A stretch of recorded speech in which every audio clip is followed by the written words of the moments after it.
আসসালামু আলাইকুম রহমতুল্লাহি ওবরাকাতুহু আলহামদুলিল্লাহ ওসসালাতু ওয়াসসালামু আলা রাসূলিল্লাহ ওয়া আলা আলিহি ওয়া আসহাবিহি ওয়া মান ওয়ালা আম্মা বাদ। মক্কা মুকাররমায় দেওয়া খুতবার বাংলা অনুবাদ 27শে শাওয়াল 38 হিজরি এবং 21শে জুলাই 2017। এই দিন খুতবা দিয়েছেন মক্কা মুকাররমার সম্মানিত খতিব শেখ সৌদ বিন ইব্রাহিম আশ-শুরাইম হাফিজাহুল্লাহ তাআলা। খুতবার বিষয় ছিল জামাতবদ্ধ জীবনযাপন করা বা জামাতবদ্ধ জীবনযাপনের গুরুত্ব। প্রথমে আল্লাহ রাব্বুল আলামিনের প্রশংসা এবং রাসূল সাল্লাল্লাহু আলাইহি ওয়াসাল্লামের উপর দরুদ পাঠের পরে উল্লেখ করেন, হে আমার ভাইয়েরা, আমি সহ আপনাদেরকে ওসিয়ত করছি যে আমরা যেন তাকওয়া অবলম্বন করতে পারি, আল্লাহ ভীতি অর্জন করতে পারি। কারণ আল্লাহ ভীতি অর্জনটা আমাদের যে কোনো চিন্তা, আমাদের যে কোনো দুঃখ দুর্দশা দূর করতে পারে। সাথে সাথে আমাদের যে কোনো গোপন ও প্রকাশ্য যতগুলো দুঃখ দুর্দশা আছে তা সবই আমাদের কাছ থেকে দূর হতে পারে।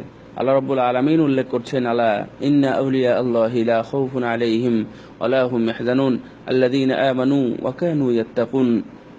হে আমার ওই সকল লোকেরা যারা আল্লাহ রাব্বুল আলামিনের ওলি বা আল্লাহ রাব্বুল আলামিনকে যারা গ্রহণ করেছে, লা খাউফুন আলাইহিম ওয়া লা হুম ইয়াহজানুন, তাদের কোনো ভয় এবং তাদের কোনো চিন্তাও নেই, যারা ঈমান এনেছে এবং যারা মুত্তাকি ছিল তথা যারা ঈমান এনেছিল।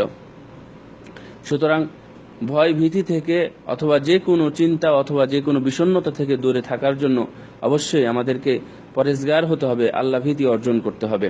আল্লাহ যেন আমাদেরকে সেই তৌফিক দান করেন। আসলে জামাতবদ্ধ জীবনযাপন এটা আমাদের জীবনের অর্থাৎ মানব জীবনের একটা অন্যতম বা অবিচ্ছেদ্য অংশ।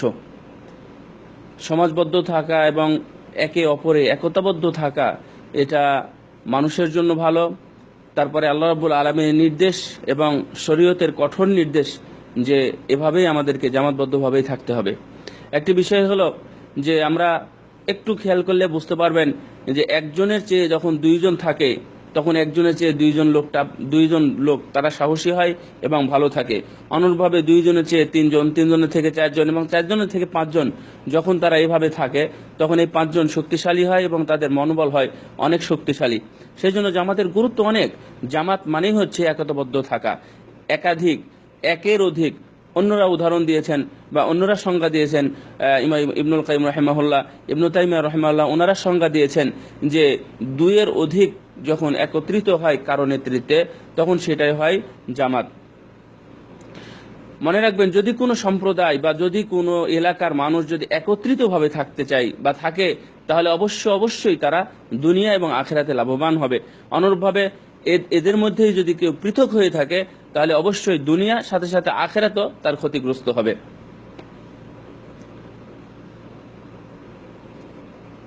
আমরা যদি বাস্তব নিরিখে আসি তাহলে যদি কোনো যুদ্ধের সময় যদি যুদ্ধের সৈন্য একাকী হয়, যদি একাই যদি সৈন্য হয় তাহলে একটি তীর নিক্ষেপ করলে হয়তোবা তাকে ভেদ করবে এবং সে পরাস্ত হবে। কিন্তু যখন জামাতবদ্ধ থাকব তখন একই তীর, একটা তীর যদি আমাদের কাছে আসে সেই তীরকে আমরা কেউ রক্ষা করার চেষ্টা করব, অর্থাৎ সেটাকে প্রতিহত করার চেষ্টা করব, অথবা যদি কারো উপর সেটা সেই তীরটা যদি নিক্ষিপ্ত হয় তাহলে হয়তোবা একজনই আহত হবে এবং তারপরে তার আমরা সেবা করে এবং এই তীর থেকে তাকে আমরা মুক্তিও দিতে পারবো। অনুরূপ হলো জামাতবদ্ধ জীবনযাপন। যদি আপনি একাকী হয় যে কোনো অসুবিধায় পড়লে হয়তোবা আপনি কিছুই করতে পারবেন না, কিন্তু যখনই জামাতবদ্ধ থাকবেন তখনই এই ধরনের সুবিধাগুলো পাবেন যে কোনো বিপদ আসলে একে অপরকে আমরা পরস্পরের জন্য সহযোগী হতে পারবো। আর হাদিসেরও ভাষা যেটা, যে আমরা জানি যে যখন একাকী থাকে তখনও শয়তান সঙ্গী হয়, যখন দুইজন থাকে তখনও সঙ্গী হয়, কিন্তু যখন তিন বা অথবা জামাতবদ্ধ থাকে তখন ভালো মানুষের সঙ্গ পাওয়া যায়, ভালো বন্ধু পাওয়া যায়। সুতরাং জামাতবদ্ধ জীবনযাপনের গুরুত্ব, যেমন রাসূল সাল্লাল্লাহু আলাইহি ওয়াসাল্লাম বিভিন্ন হাদিসে আমাদেরকে এই বিষয়ে বলেছেন যে আর রাকিবু শাইতানুন আর রাকিবানি শাইতানান ওমা ফাওকাহা ফাহুয়া জামাআ। যখন কোন জায়গাতে একে একে সফর করে তখন তার দ্বিতীয় ব্যক্তি থাকে হচ্ছে শয়তান, যখন দুইজন থাকে তখন দুইজনের মধ্যেও থাকে শয়তান, অর্থাৎ এটা অধিকাংশ সময় হয়ে থাকে। আবার যখন আপনি জামাতবদ্ধ থাকবেন তিনজন থাকবেন অথবা তার চেয়ে বেশি থাকবেন, তখন এটাই হবে জামাত, এবং জামাতের যে সুবিধাগুলো সেই সুবিধাগুলো সবই ভোগ করতে পারবেন। রাসূল সাল্লাল্লাহু আলাইহি ওয়াসাল্লাম বলছেন যে মান আরাদা বাহবুবাহ বাহবুবাহাতাল জান্নাহ ফালইয়ালজিমিল জামাআহ ফাইন্না শাইতানা মাআল ওয়াহিদ ফাহুয়া মিনাল ইসনাইনি আবাদ। যখন কোনো মানুষ যদি জান্নাতের সুগন্ধি পেতে চায় তাহলে তার উচিত জামাতবদ্ধভাবে জীবনযাপন করা। অনুরূপভাবে জান্নাতে যদি প্রবেশ করতে চাই তাহলে তার উচিত হলো জামাতবদ্ধ জীবনযাপন করা। কারণ যখনই জামাত থেকে দূরে থাকবে শয়তান তার সঙ্গী হবে, আর শয়তান যখন সঙ্গী হবে তখন জান্নাত থেকে আপনাকে অনেক অনেক দূরে নিয়ে চলে যাবে। সুতরাং জামাত এবং একাত্মবদ্ধ বা সমাজবদ্ধ এটার গুরুত্ব অপরিসীম এবং অনেক বেশি। সম্মানিত আমার মুসল্লি ভাইয়েরা, আর এভাবেই রাসূল সাল্লাল্লাহু আলাইহি ওয়াসাল্লাম তথা শরীয়ত, ইসলামী শরীয়ত আমাদেরকে এভাবেই শিক্ষা দিয়েছে যে আমাদেরকে সমাজবদ্ধভাবে থাকতে হবে। আর শরীয়তের নির্দেশনাও কিন্তু এটাই। আর শরীয়তের নির্দেশনা মানা হচ্ছে আবশ্যক, ওয়াজিব, এবং এটা আমাদের জন্য ফরজ। যখন কোনো শরীয়ত আমাদের উপর কোনো বিষয় নির্দেশ দেয়, কোনোভাবেই যেন আমরা কোনোদিন যে কোনো ছোটখাটো কোনো কারণে আমরা যেন পৃথক না হই, মানে আমাদের জামাতকে পৃথকভাবে ভাঙ্গাচোরা না করি, কারণ এটা হারাম করা হয়েছে। রাসূল সাল্লাল্লাহু আলাইহি ওয়াসাল্লামের হাদিসটা শুনলে আমরা বুঝতে পারি। রাসূল সাল্লাল্লাহু আলাইহি ওয়াসাল্লাম বলছেন, মান আতাকুম ওয়া আমরুকুম জামিউন ইউরিদু আন ইউফাররিকা জামাআতাকুম ফাকতুলু। সহিহ মুসলিমের হাদিস। রাসূল সাল্লাল্লাহু আলাইহি ওয়াসাল্লাম এই হাদিসটা এমন একজন রাবী বর্ণিত, যে রাবীটা শুধুমাত্র একটা হাদিসই বর্ণনা করেছেন। রাসূল সাল্লাল্লাহু আলাইহি ওয়াসাল্লাম বলছেন যে তোমরা জামাতবদ্ধভাবে জীবনযাপন করছো, জামাতবদ্ধভাবে সমাজবদ্ধভাবে তোমরা জীবনযাপন করছো, ঠিক এই সময় কোনো লোক এসে তোমাদেরকে পৃথক করার চেষ্টা করলো, অথবা সে আরেকটি জামাত, আরেকটি দল বা ইত্যাদি এটা খুলে তোমাদেরকে টানার চেষ্টা করলো, যদি তোমরা এটা বুঝতে পারো তাহলে ফাকতুলু, তাহলে তোমরা তাকে হত্যা করো। আল্লাহু আকবার। সম্মানিত খতিব শেখ সুরাইম হাফিজাহুল্লাহ উনি বলছেন যে একটু লক্ষ্য করুন যে একটা মানুষকে হত্যা করা কত বড় কঠিন কাজ। যিনি আপনাকে ডাকতেছেন, যিনি হয়তোবা তিনি আলেম অথবা তিনি নেতৃস্থানীয় কোনো ব্যক্তি, অথচ রাসূল সাল্লাল্লাহু আলাইহি ওয়াসাল্লাম তাকে সরাসরি ভাষায় বলেছেন ফাকতুলু, তাকে হত্যা করো। তাহলে জামাতটা অনেক বড় বিষয়। জামাতটা আসলে ছোট নয়, যেখানে একটা মানুষকে আপনাকে শুধু জামাতবদ্ধভাবে থাকার জন্য এখানে হত্যা করতে বলা হয়েছে, তাহলে এটা আমাদের কাছে কোনো ছোটখাটো বিষয় নয়।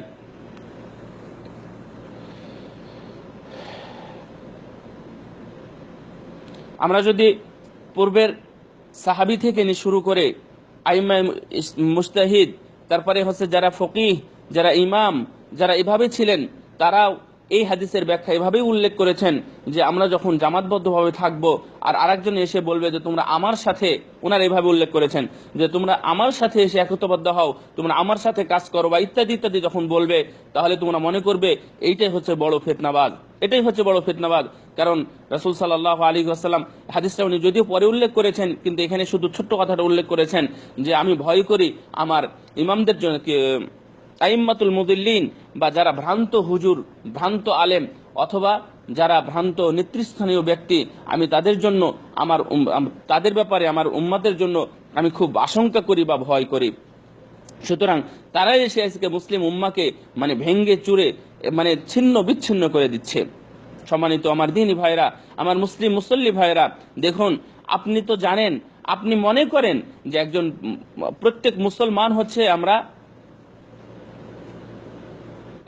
আমরা প্রত্যেক মুসলিম ভাই হচ্ছে, সব মুসলিম ভাই হচ্ছে একটি জাসাদের মতো, শরীরের মতো। যখন কোনো শরীরের অঙ্গ ব্যথিত হয় তখন কিন্তু আমাদের সব অঙ্গই ব্যথিত হয়, সবাই কষ্ট পায়। অর্থাৎ কারো যদি কোনো হাতে যদি একটু ব্যথা পায় তাহলে শরীরের সর্বাঙ্গ ব্যথা পায়। যদি আপনি এটাই বিশ্বাস করে থাকেন হাদিস অনুপাতে, তাহলে কোনো ভাই যদি আপনার থেকে পৃথক হয়ে যায় তাহলে মনে করবেন এটা আপনার একটা অঙ্গ চলে গেল। এই কথাটা নতুন ভাবে শুনলাম শেখ সুরাইমের কাছ থেকে, আমারও খুব ভালো লাগলো যে যখন এই হাদিসের অর্থ এটা তো হাদিস সরাসরি রাসূল সাল্লাল্লাহু আলাইহি ওয়াসাল্লাম বলছেন যে একটা শরীরের মতো যখন কোনো শরীরের অংশ ব্যথিত হয় তখন তার পুরো শরীর ব্যথিত হয়, কিন্তু এখানে আরেকটি কথা, যে আমরা সবাই জামাতবদ্ধ, সব মুসলিম ভাই হচ্ছে আমরা একতাবদ্ধভাবে জামাতবদ্ধভাবে আছি। তো এই জামাতবদ্ধ থাকা অবস্থায় যখনই একটি কোনো ব্যক্তি, কোনো মুসলিম ভাই আমাদের থেকে দূরে সরে যায়, তখন কিন্তু আমাদের একটি অঙ্গও পৃথক হয়ে যায়। সম্মানিত আমার মুসল্লি ভাইয়েরা, কোরআন এবং সুন্নাতে আমরা যদি আলোচনা করি, কোরআন এবং সুন্নাহ যদি আমরা একটু খেয়াল করি, তাহলে দেখব যে অনেক কোরআনে এবং হাদিসের মধ্যে অনেকগুলো কোরআনের আয়াত এবং হাদিস এসেছে, যার থেকে আমরা বুঝতে পারি যে জামাতবদ্ধ জীবন যাপন করার গুরুত্ব বা তার প্রয়োজন। এবং কোনো ব্যক্তি যদি এই জামাতবদ্ধভাবে না থাকে, জামাত থেকে পৃথক হয়ে যায়, ভাই মুসলিম ভাই থেকে যদি পৃথক হয়ে যায়, তাহলে সে বড় ক্ষতির কারণ হয়ে যায়। সেটা দুনিয়াতেও হবে এবং আখিরাতেও তার ক্ষতির কারণ হতে পারে। আরো বিষয় হলো, মনে করুন আমরা জামাতবদ্ধভাবে আছি, যে কোনো ভাই যদি একজন ভুল করে, তাহলে আমরা দেখতে পাবো জামাতের মধ্যে একজন ভুল করলো, সবাই অনেক কিছু আছে, যেমন অর্থাৎ এই ভুলটা বড়ভাবে ধরা পড়বে না। দ্বিতীয়ত হচ্ছে, যদি কেউ ভুল করে, তাহলে আমার এই জামায়াতের বা এই একতাবদ্ধ যারা আছে তাদের মধ্যে তাকে কেউ শুধরিয়ে দিবে, তাকে কেউ সেটা ঠিক করে দিবে। কিন্তু এর বিপরীতে একটু ভাবুন তো, যখন কোনো একজন মানুষ ভুল করে, সে একাই ভুল করে থাকে, কেউ তাকে শুধরিয়ে দিতে পারে না, কেউ তাকে বলতেও পারে না যে আপনি ভুল করেছেন।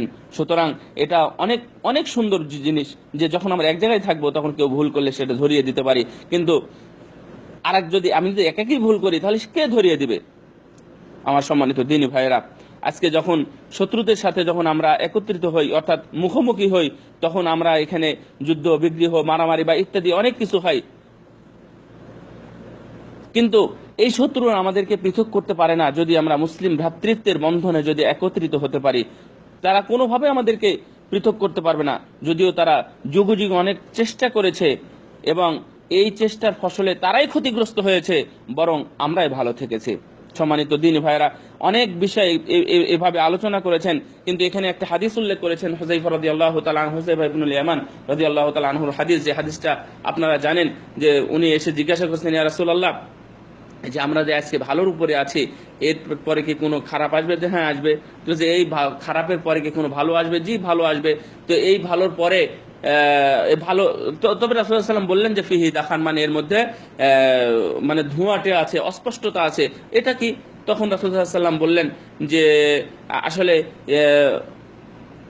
কওমুন ইয়াহদুনা বিগাইরি হাদিয়াতিন, যাই হোক, যে আমার হেদায়েত ছাড়া অন্য হেদায়েতকে গ্রহণ করবে এবং আমার সুন্নাত ছাড়া অন্য সুন্নাতকে গ্রহণ করবে, এবং এই সময় আসবে দুআতুন আলা আবওয়াবি জাহান্নাম, জাহান্নামের দরজায় থেকে কিছু মানুষকে ডাকাডাকি করবে।